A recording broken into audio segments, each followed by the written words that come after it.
Oi, oh, oi, more passion, more passion, more passion, more energy, more footwork, more footwork, more footwork, more passion, more energy, more energy. Oi, oi, oi.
Forget girl math and boy math.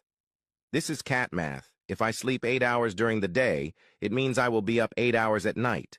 If the bottom of my food bowl shows, even if there is food there, it means it is empty.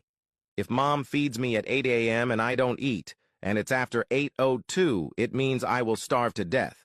If I want to sleep in the sink, it means you have to wash your hands somewhere else. And if I don't have at least 100 options of where I want to take a nap, it means mom doesn't love me.